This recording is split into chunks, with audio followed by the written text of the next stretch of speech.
سبحان الله والحمد لله ولا إله إلا الله. سبحان الله والحمد لله ولا إله إلا الله. سبحان الله والحمد لله ولا إله إلا الله.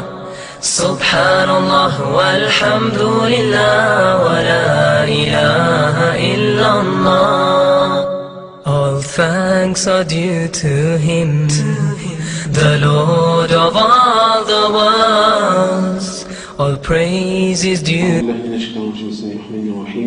الحمد لله رب العالمين والعاقبة للمتقين ولا عدوان إلا على الظالمين، ونصلي ونسلم على أفضل خلق الله صلى الله عليه وسلم وعلى آله وصحبه وسلم تسليما كثيرا.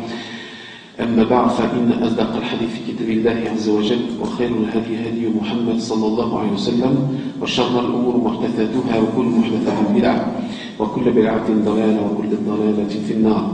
إخواني في الله، أخواتي في الله، السلام عليكم ورحمة الله وبركاته. مرحبا بكم في لقائنا الثاني نستقبل أخانا الذي رأيته الأمس مساء، الأخ إسماعيل، سيقوم إن شاء الله بمحاضرة حول أعظم سورة في القرآن في كتاب الله عز وجل. Donc on remercie une fois plus notre frère Ismaël qui nous dispense sa deuxième conférence, en plus de celle qu'il a dispensée hier soir en votre compagnie. Alhamdulillah, on espère profiter encore, Inch'Allah, de cette noble conférence qui a été fournie hier par notre frère. Donc le sujet qui va être traité ce matin concerne la sourate la plus grandiose du Coran. Donc c'est un sujet un peu plus technique, mais il en faut, et ça nous ramène bien évidemment à l'essentiel qui est la parole d'Allah Azza wa Jal. Donc je vais lui laisser la parole, Inch'Allah, et on vous incite à être attentifs ainsi qu'à nous-mêmes, Inch'Allah, et puisse Allah Azza wa Jal nous inscrire parmi les pieux et sincères, et ses pieux et sincères serviteurs. Barakallahu fikum. بسم الله الرحمن الرحيم. إن الحمد لله نحمده ونستعينه ونستغفره ونعوذ بالله من شرور أنفسنا وسيئات أعمالنا.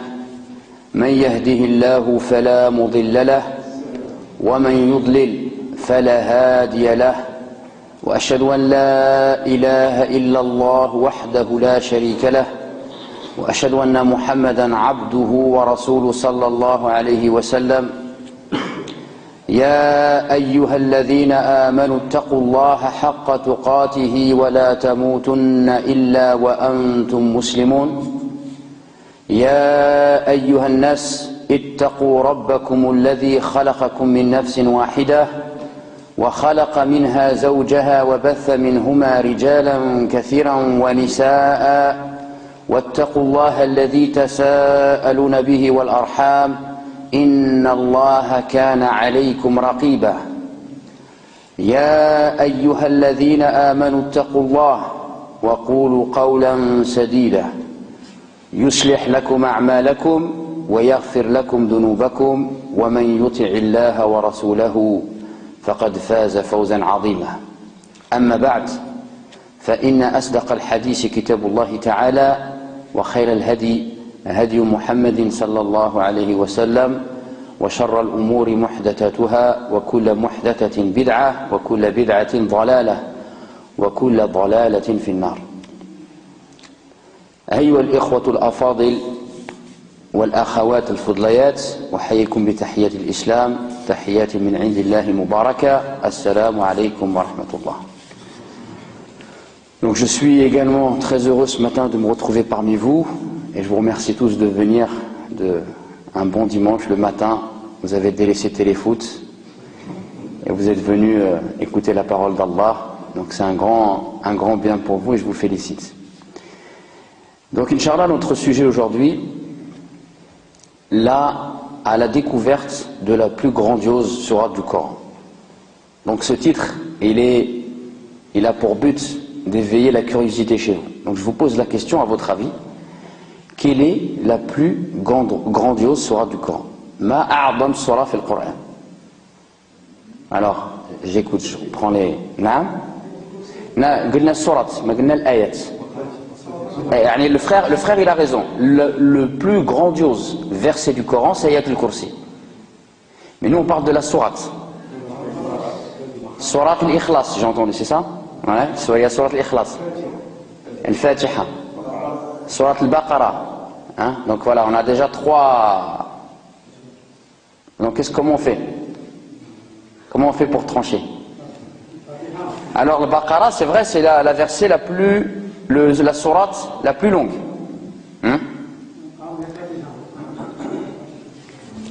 Alors mais je vous pose la question, quand on est face à ça, comment on peut faire pour trancher? Comment il faut faire? On revient aux sources. Naam, barakallahu fik, on revient aux sources. Est-ce que dans le Coran, on a un élément qui peut nous permettre de dire la plus grandiose sourate du Coran, c'est telle ou telle? Non, on n'a pas. Et qu'est-ce qu'on va regarder? Les hadiths. عن أبي سعيد بن المعلى رضي الله عنه قال كنت أصلي فدعاني رسول الله صلى الله عليه وسلم فلم أجب حتى صليت قال فأتيته فقال النبي عليه الصلاة والسلام ما منعك أن تأتيني قال قلت يا رسول الله إني كنت أصلي فقال ألم يقل الله تعالى يا أيها الذين آمنوا استجيبوا لله وللرسول إذا دعاكم لما يحييكم ثم قال لأعلمنك أعظم سورة في القرآن قبل أن تخرج من المسجد قال فأخذ بيدي فلما أراد أن يخرج من المسجد قلت يا رسول الله إنك قلت لأعلمنك أعظم سورة في القرآن قال نعم الحمد لله رب العالمين وهي 7 المثاني والقرآن العظيم. Donc voilà, j'ai cité un hadith, et ce hadith-là, c'est une preuve claire qui va nous permettre de trancher quelle est la plus grandiose sourate du Coran. Donc dans ce hadith, un compagnon, il raconte, c'est Abi Sa'd ibn al-Mu'alla, il dit, il était en train de faire la prière, il était en compagnie du prophète à la mosquée, il faisait la prière. Il faisait 2 rak'at. Et quand il faisait 2 rak'at, le prophète l'a appelé. Et il n'a pas répondu. Il a terminé ses 2 rak'at. Quand il a terminé ses 2 rak'at, il est parti voir le prophète. Et le prophète lui dit, qu'est-ce qui t'a interdit de me répondre lorsque j'étais appelé? Et le compagnon lui dit, ô prophète, j'étais en train de faire 2 rak'at. Et il lui a dit, Allah n'a-t-il pas dit, répondez, ô ceux qui croyaient, répondez à l'appel d'Allah et de son messager lorsqu'il vous appelle à ceux qui vous donnent la vraie vie. Et le prophète, il va lui dire, je vais t'enseigner la plus grandiose sourate du Coran.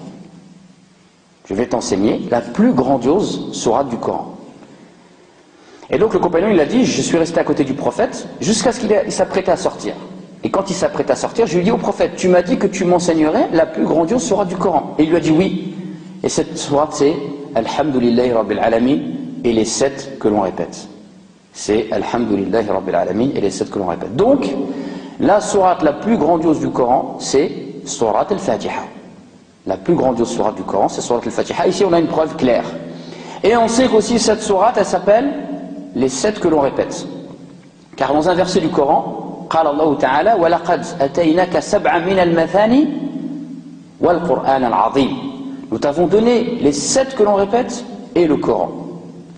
Donc certains savants ont dit les 7 que l'on répète, c'est Surat al-Baqarah, c'est Surat Ali Imran, c'est Surat al-Nisa, c'est Surat al-Ma'idah, Surat al-An'am et Surat al-A'raf et Surat al-Anfal. Ils ont dit c'est ces 7 sourates là, parce que c'est les 7 plus grandes sourates du Coran. D'accord? Sab' al-Mathani, ils ont dit c'est ça. Et en fait, c'est un ijtihad de leur part. Mais ce hadith là, il vient nous montrer que cette parole là, on ne l'accepte pas. Même si elle vient de valeureux savants, nous ne l'acceptons pas. Pourquoi? Puisque Sab' al-Mathani, pour le comprendre, soit il est expliqué par un autre verset, ce n'est pas le cas. Il n'y a rien dans le Coran qui nous explique qu'est-ce que c'est que les 7 que l'on répète. Mais ce hadith là, il vient nous expliquer que les 7 que l'on répète, c'est Surat al-Fatiha, car elle est constituée de 7 versets et nous la répétons à chaque rak'at. D'accord? Et regardez, subhanallah, Allah nous dit وَلَقَدْ أَتَيْنَاكَ 7 مِنَ الْمَثَانِ Wal-Qur'an al-Azim. Il n'y a pas quelque chose qui vous interpelle? Les 7 que l'on répète, ça fait partie du Coran? Oui ou non? Oui. Donc pourquoi Allah, il n'aurait pas dit tout simplement, nous t'avons donné le Coran? Il a dit les 7 que l'on répète et le Coran. Pourquoi à votre avis? Et qu'est-ce que ça prouve ici? Ça prouve ici la grande valeur de Surat al-Fatiha, puisqu'elle a été émise au même point que le Coran. On t'a donné le Fatiha et on t'a donné le Coran. Regardez, il a mis au même point, le waw, au même point, Surat al-Fatiha et le Coran, ce qui nous prouve que Surat al-Fatiha elle a une grande valeur. Et Inch'Allah, on va essayer de le découvrir tout au long de cette conférence. Donc également, un autre hadith dans lequel le prophète nous dit, alayhi salatu wassalam, le hadith il est rapporté par Tirmidhi, et il est authentifié par beaucoup de muhaddis, et il nous dit, donc c'est un compagnon, Ubay ibn Ka'b, أن النبي صلى الله عليه وسلم قال والذي نفسي بيده ما أنزل الله في التوراة ولا في الإنجيل ولا في الزبور ولا في الفرقان مثلها وإنها 7 المثاني والقرآن العظيم. Et le prophète nous dit alayhi salam, par celui qui détient mon âme entre ses mains. Donc c'est un serment, le prophète jure. Par celui qui détient mon âme entre ses mains. Par Allah. Allah n'a pas fait descendre de sourate semblable à celle de l'Fatiha, ni dans la Torah, ni dans les évangiles, ni dans les psaumes, et ni dans le Coran. Ça veut dire que sourate al-Fatiha, elle n'a pas d'équivalent. Même dans le Coran, sourate al-Fatiha n'a pas d'équivalent. Subhanallah. Cette sourate qu'on récite à chaque rakat. Dans un autre hadith rapporté par l'imam Muslim, le hadith, il nous est conté par Ibn Abbas, et il dit بينما جبريل عليه السلام قاعد عند النبي صلى الله عليه وسلم سمع نقيدا من فوقه فرفع رأسه فقال هذا باب من السماء فتح لم يفتح قط إلا اليوم فنزل منه ملك فقال هذا ملك نزل إلى الأرض لم ينزل قط إلا اليوم فسلم فقال أبشر بنورين لم يؤتهما نبي قبلك فاتحة الكتاب وخواتيم سورة البقرة لن تقرأ بحرف منهما إلا أعطيته. Donc dans un hadith rapporté par l'imam Muslim, donc Ibn Abbas il nous dit que Jibril alayhi salam, l'ange Gabriel, il était assis avec le prophète alayhi salatu wassalam. Et ils ont entendu un bruit du ciel. Et là l'ange Gabriel il a levé ses yeux au ciel. Et il a dit aujourd'hui, il y a une porte qui s'est ouverte dans les cieux, elle n'a jamais été ouverte avant aujourd'hui. Regardez bien. Et de cette porte, il y a un ange qui est descendu aujourd'hui, et il n'est jamais descendu avant aujourd'hui. Et cet ange, il est arrivé. Donc le hadith, il est rapporté par l'imam Muslim, il est authentique, il n'y a pas de doute. Cet ange, il est arrivé vers le prophète et ses compagnons et Jibril, et il leur a passé le salam. Et il leur a dit, je vous annonce la bonne nouvelle de 2 lumières qui n'ont jamais été données à un prophète avant toi. Donc cet ange-là, il est descendu, il a parlé directement au prophète Mohammed sallallahu alayhi wa sallam. Il a dit, je t'annonce la nouvelle de 2 lumières qui n'ont jamais été données à un prophète avant toi. Ces 2 lumières, c'est quoi? C'est Surat al-Fatiha et les 2 derniers versets de Surat al-Baqarah. Et cette Surat al-Fatiha et ces 2 derniers versets de Surat al-Baqarah, ce sont des du'a.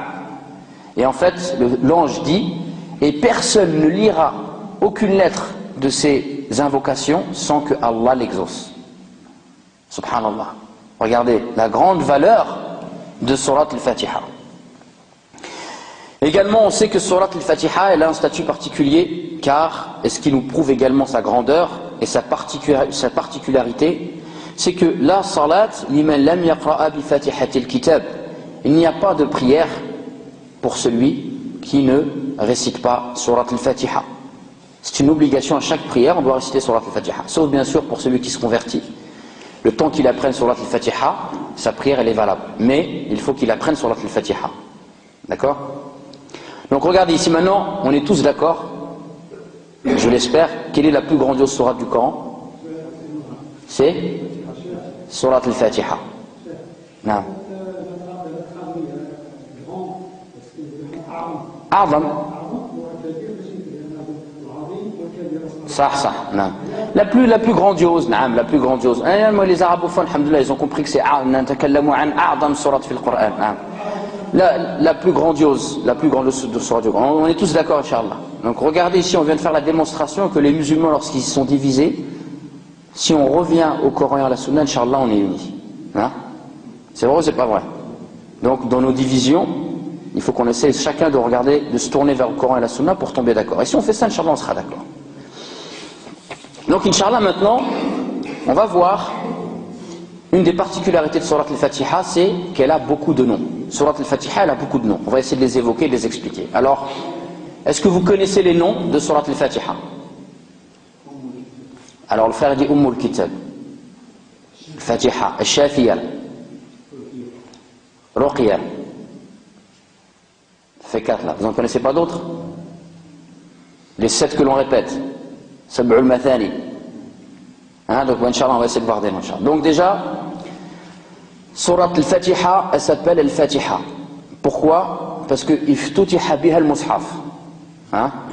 La Surat al-Fatiha, elle s'appelle l'ouverture, puisque lorsqu'on ouvre le Mushaf, le livre d'Allah, la première sourate qu'on a en introduction, c'est Surat al-Fatiha. D'accord?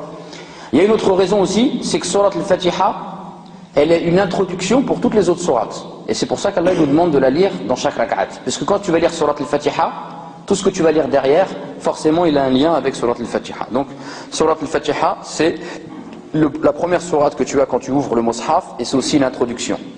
Et Inch'Allah, regarde, retenez bien, Surat al-Fatiha, il y a une autre raison pour laquelle elle s'appelle Surat al-Fatiha, mais on citera cette raison-là à la fin. Alors surtout, n'oubliez pas de me dire à la fin, quelle est la troisième raison pour laquelle on appelle Surat al-Fatiha Surat al-Fatiha. D'accord? Inch'Allah, vous n'oubliez pas, parce que moi je risque d'oublier. Vous n'oubliez pas, Inch'Allah. Donc, Surat al-Fatiha s'appelle également Ummul Kitab. D'accord? La mère du livre. Pour expliquer cela, on va donner une parabole, une image. Imaginez une famille de 7 frères. D'accord? 7 frères. Quel est le lien entre tous ces frères? D'où viennent tous ces frères? De leur mère. D'accord? Et en fait, Surat al-Fatiha s'appelle Ummul Kitab, puisque tous les thèmes abordés par le Coran, ils sont évoqués dans Surat al-Fatiha. Subhanallah. Tous les thèmes abordés par le Coran, ils sont évoqués dans Surat al-Fatiha. Les thèmes abordés par le Coran, on peut donner différentes classifications. On va citer la classification d'un savant mauritanien qui s'appelle Cheikh Shanqiti rahimahullah. Et il dit le Coran, il aborde 7 thèmes. Le premier thème, le monothéisme, tawhid. Le deuxième thème, les prophètes. Le troisième thème, le jour du jugement dernier. Le quatrième thème, al-ahkam, les règles juridiques. Le cinquième thème, la promesse. Le sixième thème, la menace. Et le septième thème, les récits. Et donc, le cheikh dit, et je vous dis également la même chose, je défie quelqu'un d'ouvrir le Coran et de tomber sur un verset et de ne pas pouvoir le classer dans un de ces 7 thèmes. Si vous ouvrez le Coran et vous lisez n'importe quel verset, faites l'expérience, forcément vous pourrez le classer dans un des 7 thèmes. Donc, le tawhid, les prophètes, le jour du jugement dernier, l'ahkam, sa promesse, sa menace et les récits. Ça fait 7 thèmes. On va donner l'exemple. Donc, le thème du monothéisme, où est-ce qu'il est évoqué dans Surat al-Fatiha? À votre avis? Vous connaissez tous Surat al-Fatiha. Iyyaka na'budu wa iyyaka nasta'in. C'est toi seul que nous adorons, et c'est de toi seul dont nous implorons le secours. C'est quoi qui est évoqué ici? Le monothéisme. C'est toi seul qu'on adore. C'est ça le monothéisme. Les prophètes. Sirat alladhina an'amta alayhim. C'est qui an'amta alayhim? En premier, c'est les prophètes. Le jour du jugement dernier. Malik yawmiddin. Al-ahkam, c'est le plus dur à trouver celui-là. Al-ahkam, le halal et le haram, c'est évoqué où dans Surat al-Fatiha? Hein? Non. Réfléchissez, Inch'Allah. Trouvez pas? Ihdina as-sirat al-mustaqim. Guide-nous dans le droit chemin. Le chemin du haram? Non, le chemin du halal. Guide-nous dans le droit chemin. Montre-nous où est le halal, où est le haram. Là, il évoquait l'ahkam. L'autre thème, sa promesse. Ihdina sirat al-mustaqim, sirat alladhina an'amta alayhim, le paradis. La menace. Ghayr al-maghdubi alayhim wa lad-dallin, les récits. Le qasas, les récits. Ihdina sirat al-mustaqim, sirat alladhina an'amta alayhim, ghayr al-maghdubi alayhim wa lad-dallin. Le récit de ceux que Allah il a comblé de ses bienfaits, le récit de ceux qui se sont égarés, le récit de ceux qui ont couru la colère d'Allah azza wa jalla. Donc vous voyez, subhanallah, surat al-Fatiha, si elle a autant de valeur, l'une des raisons, c'est que c'est un résumé et un condensé de tous les thèmes qui sont abordés par le Coran, subhanallah. Et donc, regardez, Allah, il a fait en sorte qu'à chaque fois qu'on va lire surat al-Fatiha, on se rende compte de tous les thèmes et on prend conscience de tous les thèmes qui sont abordés par le Coran. Un des autres noms de surat al-Fatiha, c'est Salat. Surat al-Fatiha, elle s'appelle Salat. Subhanallah. Surat al-Fatiha, un de ses noms, c'est Salat, la prière. Ad-Dalil, dans un hadith Qudusi, يقول الله تعالى قسمت الصلاة بيني وبين عبدي نصفين ولعبدي ما سأل. Donc dans un hadith Qudusi, où c'est Allah qui parle, Allah il dit, j'ai divisé la prière en deux parties. Une partie pour moi, et une partie, non, j'ai divisé la prière en deux. Une partie pour moi, une partie pour mon serviteur, et à mon serviteur ce qu'il demande. فإذا قال العبد الحمد لله رب العالمين, lorsque le serviteur dit louange à Allah Seigneur de l'univers, قال الله تعالى حمدني عبدي.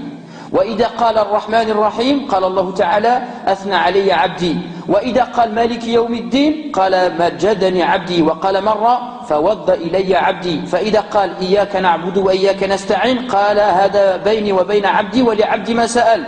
فإذا قال اهدنا الصراط المستقيم صراط الذين أنعمت عليهم غير المغضوب عليهم ولا الضالين قال هذا لعبدي ولعبدي ما سأل.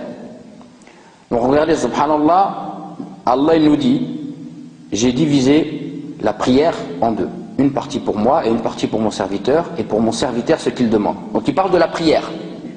Et après il nous dit, lorsque mon serviteur dit louange à Allah Seigneur de l'univers, Allah il te répond. Subhanallah, en vérité, surat al-Fatiha, c'est une discussion qu'on a avec Dieu. Regardez, subhanallah, c'est une discussion qu'on a avec Allah azza wa jalla. Et même certains savants, ils disent, quand tu récites dans la prière surat al-Fatiha, arrête-toi à chaque verset et essaye d'écouter la réponse d'Allah azza wa jalla. Quand tu dis Alhamdulillahi Rabbil Alamin, il faut un moment de silence pour écouter la réponse d'Allah azza wa jalla. Et il est rapporté que l'imam Ibn al-Qayyim al-Jawziyya, quand il fait la prière, il récitait les versets, il attendait. Et les gens lui disent, pourquoi chaque fois que tu récites un verset, t'attends? Il a dit, parce que j'essaye d'écouter la réponse de mon Seigneur. Subhanallah. Donc lorsqu'on dit Alhamdulillahi Rabbil Alamin, Allah il répond, mon Seigneur m'a loué.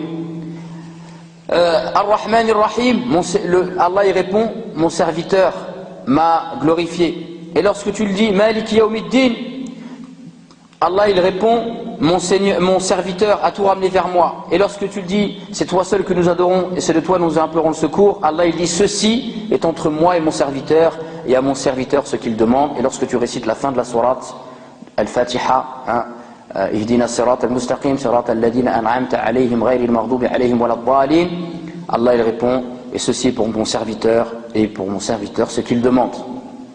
Donc regardez, au début Allah il nous parle de la salat, et après de quoi il parle? De quoi il parle après? Que de surat al-Fatiha. Ce qui prouve que salat c'est un des noms de surat al-Fatiha.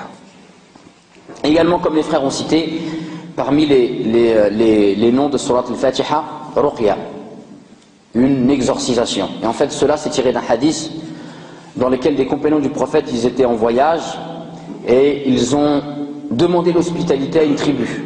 Et l'hospitalité leur a été refusée. Par la suite, le chef de cette tribu qui a refusé l'hospitalité aux compagnons a été piqué par un scorpion. Et les gens ils sont partis voir les compagnons du prophète et leur ont dit, est-ce que l'un parmi vous pratique l'exorcisation, les incantations? Et un des compagnons il a dit oui, moi je pratique. Et d'ailleurs même ceux qui étaient avec lui ils ont été étonnés. Et donc il est parti, et qu'est-ce qu'il a fait? Il lui a récité surat al-Fatiha. Et quand il lui aura récité Surat al-Fatiha, la personne elle se levait, elle a marché comme si elle n'avait jamais été piquée. Et ensuite ils leur ont dit, vu que vous nous avez refusé l'hospitalité, on va vous demander un salaire pour ce qu'on a fait. Et ils lui ont donné des bêtes. Ils leur ont donné des bêtes. Quand ils ont récupéré ça, ils ont eu un doute. Ils sont partis voir le prophète. Et ils leur ont raconté l'histoire. Et le prophète, il a dit à son compagnon, وَمَا أَذْرَكَ أَنَّهَا رُقْيَةٌ. Comment tu as su que Surat al-Fatiha, أَنَّهَا رُقْيَةٌ, c'est une exorcisation. Donc celui qui est malade, ton fils il a mal à la tête, n'importe où, tu peux très bien lui réciter Surat al-Fatiha, tu lui récites Surat al-Fatiha dans ta main, tu positionnes dans ta main et tu le masses. C'est autorisé en islam. Le Coran c'est une guérison. وَمَا نُنَزِّلُ مِنَ الْقُرْآنِ مَا هُوَ شِفَاءٌ وَرَحْمَةٌ لِلْمُؤْمِنِينَ. Nous avons descendu de ce Coran ce qu'il y a comme guérison et miséricorde pour les croyants. Et d'ailleurs c'est une bonne éducation pour les enfants que de les éduquer lorsqu'ils sont malades à leur réciter du Coran et de leur dire Inch'Allah, je te récite du Coran, mais il faut être persuadé que ça peut nous guérir. Et c'est une bonne éducation pour les enfants que de faire cela. Également parmi les noms de Surat al-Fatiha, Shafiya, Kafiya, celle qui se suffit à elle-même. Donc Inch'Allah, pour les noms on pourrait continuer encore pendant longtemps, parce qu'il y a certains commentateurs du Coran, ils lui ont recensé plus de 17 noms. D'accord? Donc nous on a expliqué quelques noms pour essayer de un peu découvrir un petit peu cette sourate, mais à votre avis, s'il y a beaucoup de noms, qu'est-ce que ça prouve? Une chose qui a beaucoup de noms, qu'est-ce que ça prouve? Sa grande valeur. Qui vous connaissez qui a beaucoup de noms? Allah. Combien il a de noms, Allah? Non, il n'a pas 99 noms. Il en a plus. Seulement, on n'en connaît que 99. Allah, il a plus que 99 noms, mais il nous en a révélé que 99. Et il y a une règle qui dit تعدد الأسماء يدل على شرف المسمى. تعدد الأسماء يدل على شرف المسمى. Quand une chose elle a beaucoup de noms nobles, quand une chose elle a beaucoup de noms, ça prouve sa noblesse et sa valeur.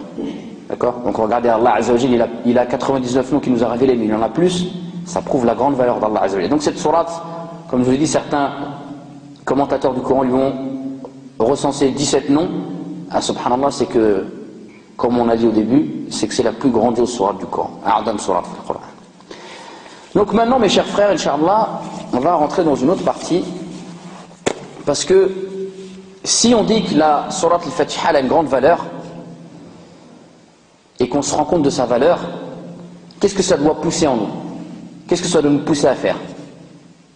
Ça doit nous pousser à nous intéresser au sens de Surat al-Fatiha. Parce que si on sait qu'une chose elle a une valeur, alors on doit s'intéresser à cette chose-là pour non plus spécialement dire elle a de la valeur, mais pour vivre cette valeur et se rendre compte de cette valeur et prendre réellement conscience de la valeur de Surat al-Fatiha. Et pour réellement comprendre et ressentir et vivre avec la grandeur de Surat al-Fatiha, ça demande de l'étudier un petit peu, de prendre les versets et de les étudier. Et donc c'est ce qu'on va essayer de faire maintenant, Inch'Allah, et je vous propose de tirer, il y a 7 versets, donc je vous propose de tirer 7 trésors de Surat al-Fatiha. Ça vous intéresse? Inch'Allah. Ça vous intéresse ou on arrête, on va regarder la deuxième partie de téléfoot ou la troisième partie? Jibrito. Jibrito Surat al-Fatiha, Inch'Allah. 7 trésors, c'est pas 7 buts, c'est 7 trésors, Inch'Allah. Donc le premier trésor de Surat al-Fatiha, c'est la connaissance d'Allah, ma'rifatullah. Le premier trésor de Surat al-Fatiha, c'est la connaissance d'Allah. Regardez avec moi, Inch'Allah. A'udhu billahi minash shaitanir rajim. Bismillahir rahmanir rahim. Alhamdulillahi rabbil alamin, ar-rahmanir rahim, maliki yawmiddin. Les 5 choses que j'ai énumérées, c'est quoi? C'est les noms d'Allah Azza wa Jalla. Vous êtes très fatigué ce matin. Vous ne pouvez pas faire du café ou un truc? Subhanallah, je fais l'effort, je fais du mime, je truc et vous ne répondez pas. C'est les anciens qui répondent. Subhanallah. Hein?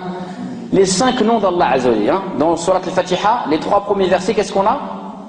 5 noms d'Allah Azza wa Jalla. Le premier nom, c'est quoi? Non, c'est pas un nom, alhamd. C'est quoi le premier nom? Allah. Et c'est pas le fruit du hasard. Le deuxième nom, c'est quoi? Rabbul Alami. Le troisième nom, c'est quoi? Rahman. Ah, ça y est, maintenant je vois les yeux, ils sont en train de chercher là. Alhamdulillah, vous êtes réveillés. Hein? Ar-Rahman, Ar-Rahim et Al-Malik. Allahu Akbar. Regardez, subhanallah, on commence cette sourate Et en 3 versets, on a cité 5 noms d'Allah Azza wa Jal. Et celui qui veut connaître Allah, qu'est-ce qu'il faut qu'il fasse? Il faut qu'il étudie et qu'il connaisse les noms d'Allah Azza wa Jal. Hein? Connaître Allah, ça passe par la connaissance de ses noms. Le premier nom, c'est Allah. Le premier nom, c'est Allah. Et en fait, Allah, c'est le nom principal d'Allah Azza wa Jal. وَلِلَّهِ الْأَسْمَاءُ الْحُسْنَى فَادْعُوهُ بِهَا. À Allah appartient les plus beaux noms, invoquez-le par ceci. Regardez ici, tous les autres noms, ils ont été rattachés au nom Allah. Allah, c'est le nom principal d'Allah et c'est son nom propre. Et d'où ça vient Allah? Ça vient de Al-Ilah.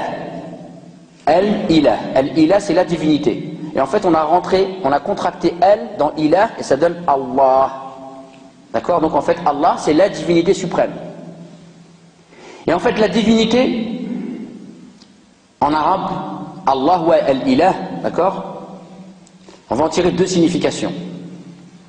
On va en tirer d'abord la première signification, la divinité, c'est la chose que tu adores.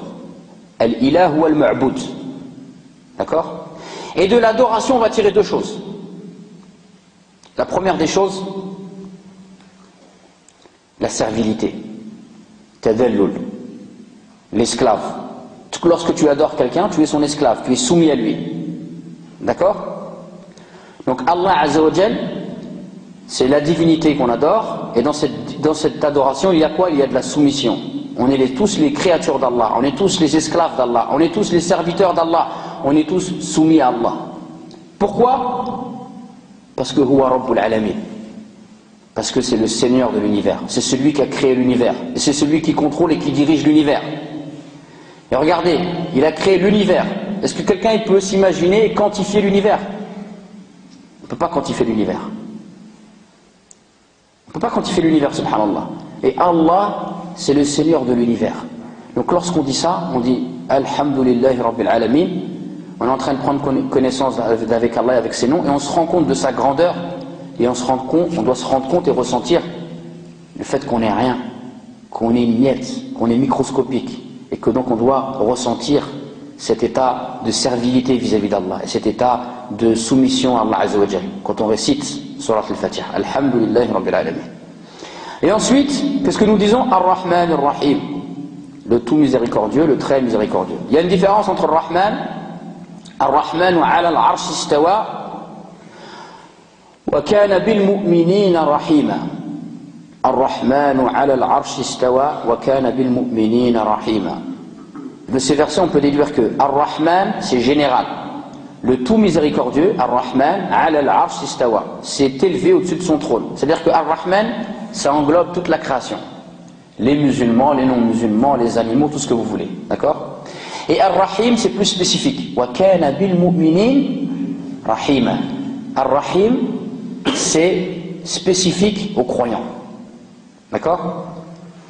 Ar-Rahim, c'est spécifique aux croyants. Et donc en fait, lorsque nous disons Alhamdulillahi Rabbil Alamin, on a dit que Allah, Al-Ilah, c'est le Ma'boud, que le Ma'boud, il y a un aspect, c'est la servilité, et il y a un autre aspect, c'est quoi? C'est l'amour. Dans l'adoration, il y a la notion d'amour. Le premier pilier, Awwal Rukn, min arkan al-ubudiyya al-mahabba. Wa min an-nas man yattakhidhu andadan yuhibbunahum ka hubbillah. Un autre aspect de notre adoration vis-à-vis d'Allah Azza wa Jal, c'est l'amour. Et pourquoi ça va être l'amour? Parce que tu dis Alhamdulillahi Rabbil Alamin, Ar-Rahman Ar-Rahim, le tout miséricordieux, le très miséricordieux. Allah, il est miséricordieux, il veut ton bien, il veut pas ton mal. Allah Azza wa Jal nous a créés et il nous a donné tout ce dont on avait besoin pour vivre. Il nous a créé avec des besoins et il nous a donné tout ce dont on avait besoin pour combler ces besoins. Nos besoins d'ordre physiologique, physique, tout est fait pour les assouvir. Nos besoins spirituels, il nous a envoyé des prophètes et des livres pour nous montrer la religion. Donc regardez ici, lorsqu'on dit Alhamdulillahi Rabbil Alamin, à travers les noms d'Allah Azza wa Jal, on va découvrir Allah Azza wa Jal.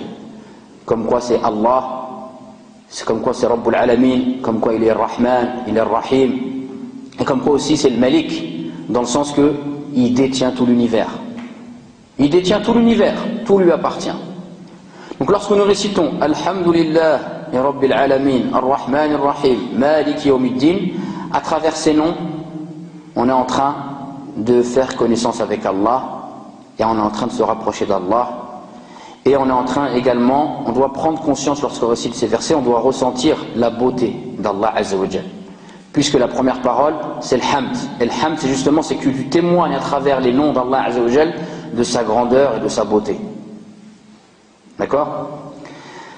Donc, Inch'Allah, également, la connaissance d'Allah dans Surat al-Fatiha, on peut la déduire d'autres choses.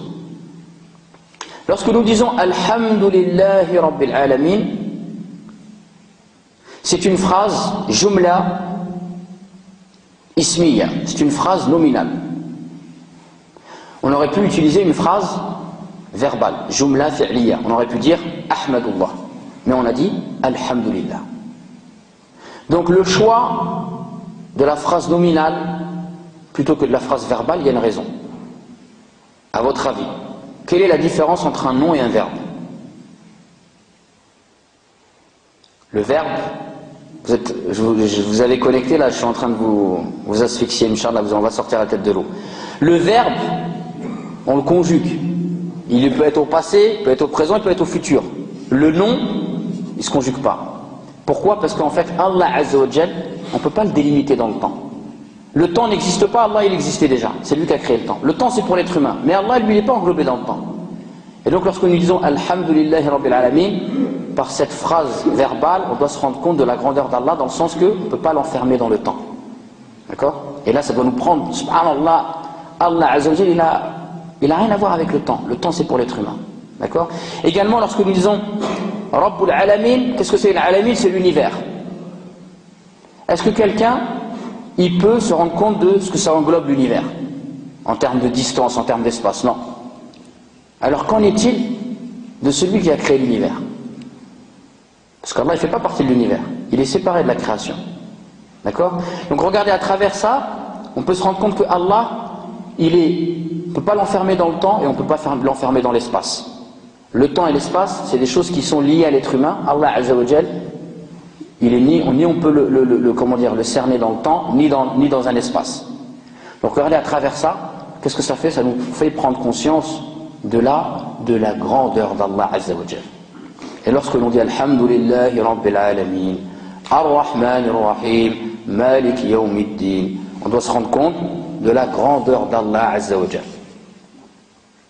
Un autre aspect qui va nous prendre conscience de la grandeur d'Allah Azza wa Jal, c'est que Allah Azza wa Jal, on vient de parler de son immensité, c'est le Seigneur, le roi de l'univers, et pourtant 5 fois par jour il nous a donné un rendez-vous, et 5 fois par jour à travers Surat al-Fatiha il nous permet de discuter en privé avec lui. Et Surat al-Fatiha, si vous la regardez, c'est une sourate qui est simple, c'est très facile de l'apprendre, il n'y a pas de règle de tajwid compliquée, d'accord? Donc 5 fois par jour, Allah Azza wa Jal, malgré son immensité, sa grandeur, il est accessible. Subhanallah. Et regardez, imaginez-vous quelqu'un qui est un roi, et qui a un royaume, et qui est important. Est-ce qu'il est accessible pour tout le monde? Le paysan qui est à l'autre bout du royaume, est-ce qu'il peut avoir un rendez-vous avec le roi? Non. Et regardez, Allah Azza wa Jal, il nous donne rendez-vous à tout le monde 5 fois par jour, et tu peux te confier à lui, et tu peux discuter avec lui en privé. Et quand tu lui parles, il te répond. Ajib. C'est pas ajib ça? Hein? Donc regardez ici la connaissance d'Allah Azza wa Jal. Un autre élément qu'on peut citer pour la connaissance d'Allah Azza wa Jal, c'est que quand on parle Alhamdulillahi Rabbil Alamin, Ar-Rahman Ar-Rahim, Maliki Yawmiddin. Tout ça, on utilise Damir al-Ghaibat. D'accord? Qu'est-ce que c'est Damir al-Ghaibat? Allez les arabophones là. Tu utilises un pronom impersonnel. C'est-à-dire que tu parles d'Allah comme s'il n'était pas là. D'accord? Mais après tout de suite, qu'est-ce que tu dis? Iyyaka na'budu wa iyyaka nasta'in. Damir al-Mukhataba. Tu utilises un pronom personnel. Donc regarde, tu dis louange à Allah, Seigneur de l'univers. Tu parles de lui à la 3e personne. Louange à Allah, Seigneur de l'univers. Le tout miséricordieux, le très miséricordieux, maître du jour du jugement dernier. Et donc tu passes d'un pronom impersonnel, hein, tu parles de lui à la 3e personne, et après tu dis, c'est toi que nous adorons, c'est toi seul que nous adorons, et c'est de toi seul dont nous implorons le secours. Donc là, à travers les 3 premiers versets que tu as cités, tu es passé à un autre stade. Là, Allah il est en face de toi. Et tu lui parles directement. Et regardez après, l'autre partie de la sourate, c'est quoi? Ihdina sirat al-mustaqim. Qu'est-ce que tu fais? Tu lui demandes quelque chose. Regardez, c'est tadarrujan, on est en train de monter. On parle d'Allah, on fait connaissance avec lui, on parle de lui à troisième personne, après on lui parle directement, et après on lui demande quelque chose. Regardez, subhanallah. C'est-à-dire que tout au long de cette sourate, tu dois voyager, et tu dois justement te rapprocher d'Allah, et tu dois sentir sa présence. Et tu dois sentir que lorsque tu parles pas en vain. Regardez, tout ça, cette sourate al-Fatiha, elle est censée nous éduquer à ça, à nous rapprocher d'Allah Azza wa Jal en le connaissant et en se rapprochant de lui.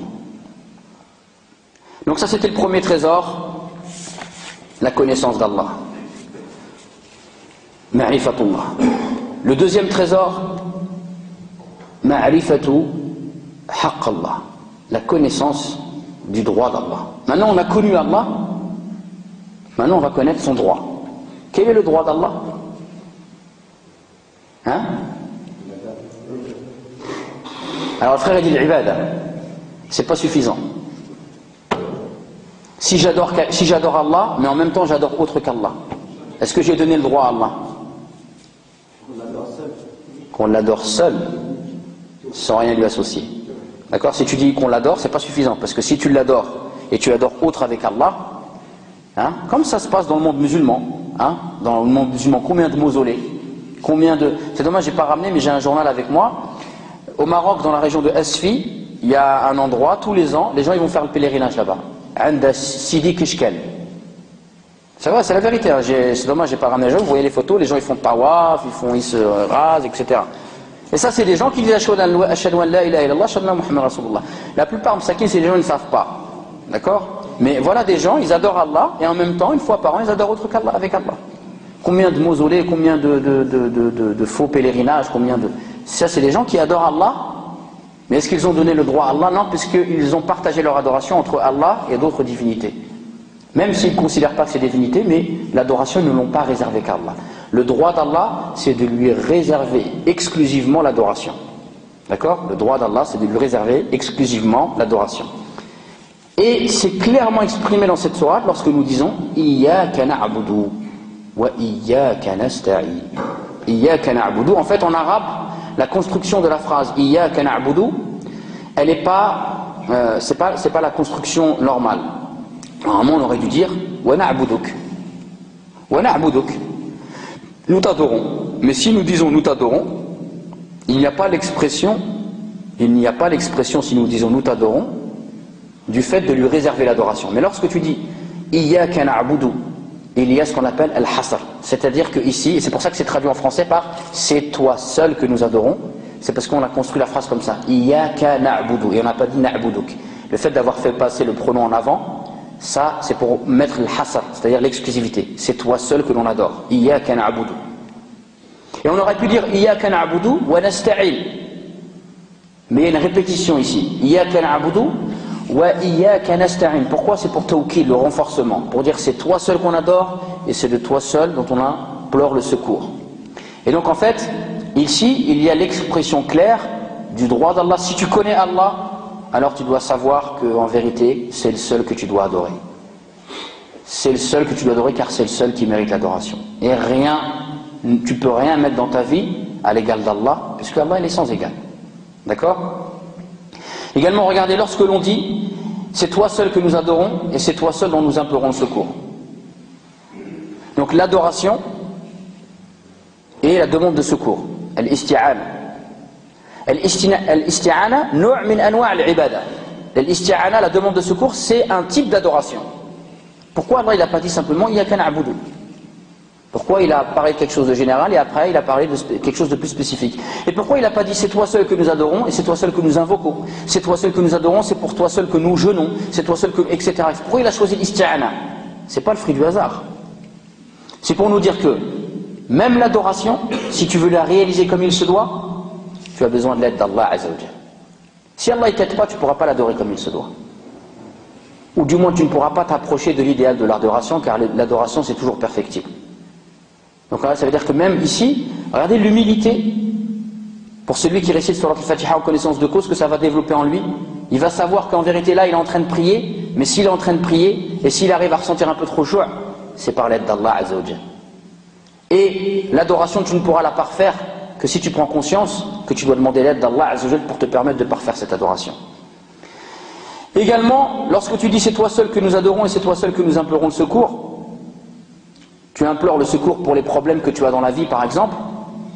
Lorsque tu dis ça, pourquoi tu dis ça? Parce que mortel, je vais mettre une belge là-bas. Non, qu'est-ce que ça inspire? La peur.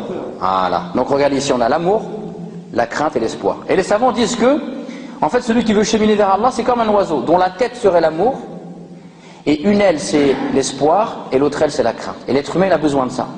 Et d'ailleurs, si vous regardez l'amour, de l'amour, il va découler la crainte et l'espoir. Parce que si tu aimes quelqu'un, tu as peur qu'il te quitte. Tu as peur de ne pas bénéficier de sa bonne compagnie, etc. Tu as peur de perdre l'être cher. Tu as peur que ton cœur s'endurcisse et que tu vas t'éloigner d'Allah. Et si tu aimes quelqu'un, c'est parce que aussi tu espères vivre une vie heureuse auprès de lui, de bénéficier de son amour, de sa gratitude, etc. etc. Donc en vérité, l'amour, c'est l'adoration centrale, et de cet amour sincère, il va découler la crainte de son châtiment et l'espoir de sa récompense. Et donc regardez ici dans les versets, Alhamdulillahi Rabbil Alamin, l'amour, Ar-Rahman Ar-Rahim, l'espoir, Malik Yawmiddin, la crainte. Et c'est une fois que tu as l'amour, la crainte et l'espoir, Iyyaka na'budu wa iyyaka nasta'in, c'est toi seul que nous adorons et c'est toi seul dont nous implorons le secours. Donc regardez ici, il y a la connaissance de la véritable adoration du cœur qui est basée sur l'amour, la crainte et l'espoir. Ensuite, toujours dans la connaissance de la véritable adoration, il y a, subhanallah, un truc ajib jiddan. C'est que quand on ouvre le Coran, le premier mot qu'on va trouver, c'est lequel? Alhamd.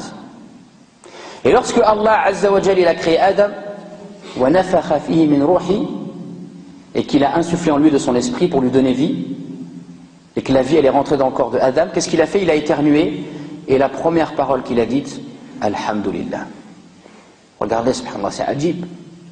C'est la première parole qu'il y a dans le Coran, et Alhamdulillah, c'est la première parole que le Père de l'humanité a prononcée. Parce que cette parole-là, Inch'Allah, je ne peux pas l'expliquer comme ça, mais on pourra faire une conférence d'1 heure que sur Alhamdulillah. D'accord? Donc on ne va pas trop s'attarder sinon on va se retrouver dans un labyrinthe. On va continuer, mais je vous intéresse à vous intéresser à cette parole. Et d'ailleurs, le prophète nous dit dans un hadith authentique, Afdalu dhikr la ilaha illallah. Wa afdalu du'a'i alhamdulillah. La meilleure des invocations, c'est la ilaha illallah. Et la meilleure des supplications, la supplication en fait, ad-du'a, c'est dans le fait d'invoquer Allah mais en lui demandant quelque chose. D'accord? C'est alhamdulillah. Il n'y a pas quelque chose qui vous choque? Afdalu dhikr, la ilaha illallah, wa afdalu du'a, du'a bima'na talab, alhamdulillah. Quel شيء حاجة عجيب هنا? Vous êtes reparti dans téléfoot? Hein? Il y a une chose qui est étonnante. Et d'ailleurs, quelqu'un est parti voir son cheikh. Et il a dit, je ne comprends pas pourquoi le prophète a fait que la meilleure demande soit alhamdulillah. Car lorsque tu dis alhamdulillah, tu demandes rien. Quand tu dis alhamdulillah, est-ce que tu demandes quelque chose à Dieu? Si par exemple tu avais dit hdini, shfini, rzaqni, ça c'est des demandes. Mais quand tu dis alhamdulillah, est-ce que tu demandes quelque chose? Non. Donc pourquoi le prophète il a dit que la meilleure des demandes c'est alhamdulillah? C'est ajib ça. Oui ou non? Vous comprenez ou pas? Pourquoi non? Le prophète il a fait que alhamdulillah soit la meilleure parole avec laquelle tu puisses demander quelque chose à Dieu. Parce que quand tu dis alhamdulillah, tu dis que je loue Allah. Tu n'es pas en train de demander quelque chose à Dieu. Le frère il a bien répondu. Mais Inch'Allah, dans le récit que je raconte, en fait, la réflexion que je suis en train de dire, vous pouvez la trouver dans un livre. Un cheikh, dans son cours, il dit il cite ce hadith. Afdalu dhikr, la ilaha illallah, wa afdalu du'a, alhamdulillah. Il cite ce hadith. Et là, il y a un de ses élèves qui vient le voir. Et lui dit, oh cheikh, je ne comprends pas, comment se fait-il que le prophète a fait que la meilleure demande soit alhamdulillah, parce que dans alhamdulillah, il n'y a pas de demande. Et le cheikh, pour lui expliquer, il a donné un exemple. Il lui a dit, imagine un roi qui est généreux et qui est bon. Et là, il y a un de ses fidèles qui vient et qui lui dit, oh toi le roi généreux, le roi sympathique, etc., etc. Et là, le roi, tellement il est bon, il lui donne avant qu'il lui demande, par sa générosité. Vous voyez, vous comprenez ce que je veux dire? Donc, si on sait qu'Allah, il est karim, et que c'est une générosité qui n'a rien à voir avec la générosité des êtres humains. Allah Azza